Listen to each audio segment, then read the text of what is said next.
Hi there, it's TimWanderer here. I read quite a few Facebook and Twitter posts where people are asking, what fishing app do you use? What are the best weather apps? So I thought of doing a video just to go through all the apps that I have. But before I start, there are a couple of caveats. This is not a paid video. I'm not part of any of this app's development teams. This is just me reviewing and providing you some information about the fishing apps I have on my phone. I'm going to cover some free apps as well as pay apps. If there is an alternative free app, I'll make sure you know about it. I'll put all the links at the comments below. I'm going to cover apps I have installed on my phone as at February or March 2021. I'm sure this list will evolve over time, so bear in mind of that when you watch this video. And if you're not a subscriber of the channel, maybe consider subscribing so you can keep up to date with all my latest gadgets and apps. I'm going to cover apps that are mainly used for fishing. Yes, I do kayaking and camping as well, but there will be another list and video for that later. Lastly, I live in Queensland, Australia. Some of the apps that I will go through are designed based for this state and country. I will highlight that in the video though. Okay, so let's get right into it. The first cap off the rank is the idFish app. It's the app that I always use after catching a fish. It lets you search and identify a fish by going through a series of multiple choice questions. It's designed for Australia fishing with local state rules on legal size and bag limits. It comes with a 30 days trial period. After that is $9.99 subscription per year. Bear in mind that you'll need a minimum of 3 GB of data storage on your phone to install this app. As you can see here, there are a couple tabs at the bottom of the app. I'll go through them one by one. The first tab is A to Z tab.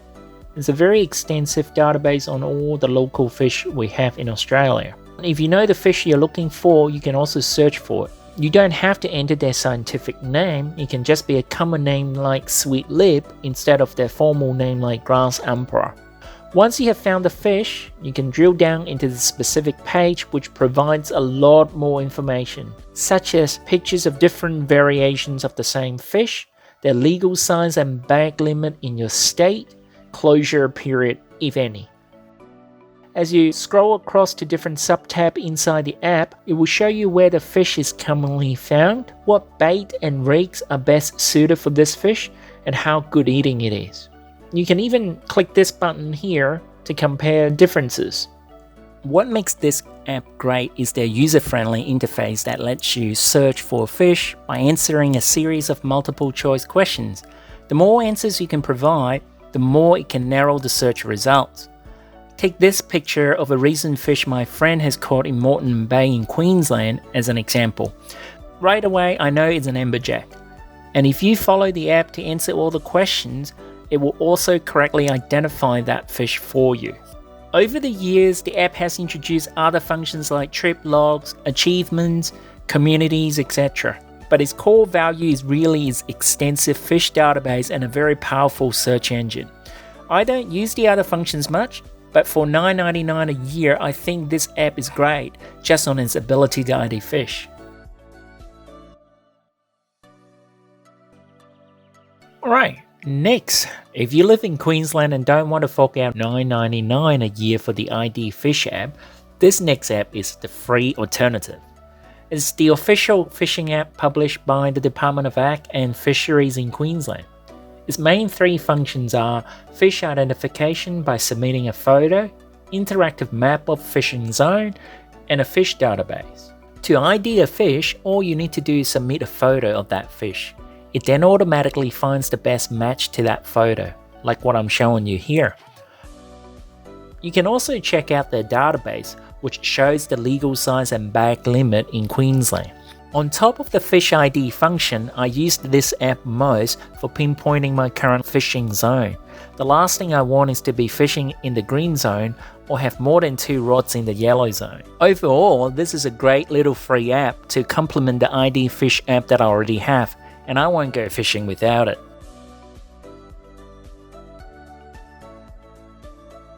The next app is not something I use during fishing, but what I must always check when I'm planning to go fishing. I use this app for one reason and one reason only, which is to check the general percentage of fish activity on any given day. Using data such as tide, moon phase and others, the app predicts the date and time when fish is most active.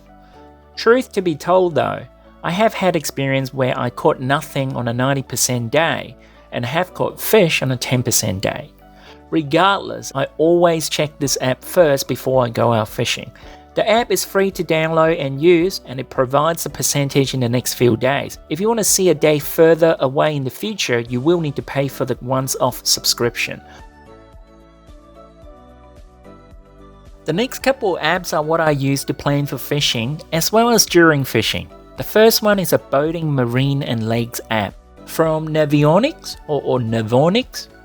I use this app for two main reasons. Number one, to find out the depth of water, and number two, to measure distance across multiple points on water. I do a bit of kayak fishing nowadays, so what I do is use Google Maps to find a good launching place, and together with this app I know where to anchor down.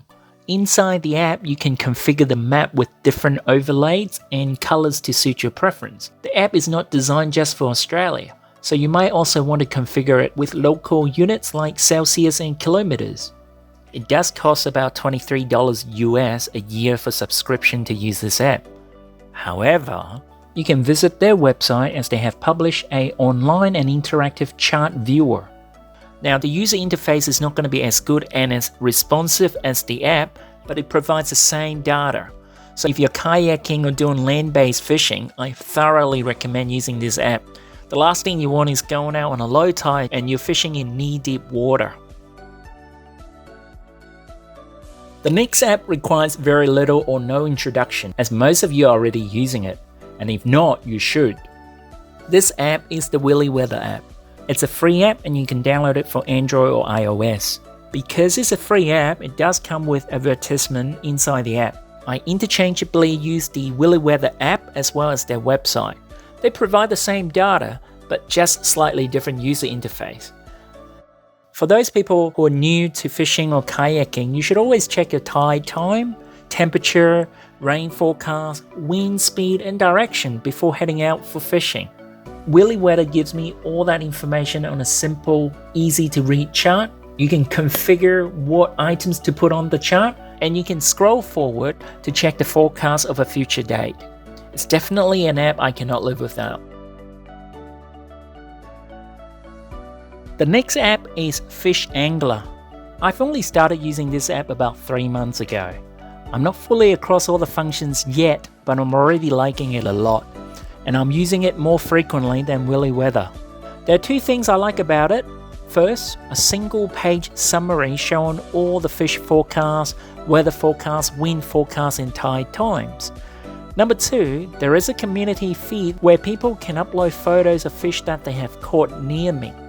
For me, it's really a bit of a motivational speech telling me that there are people who manage to catch fish, even though when I have caught nothing.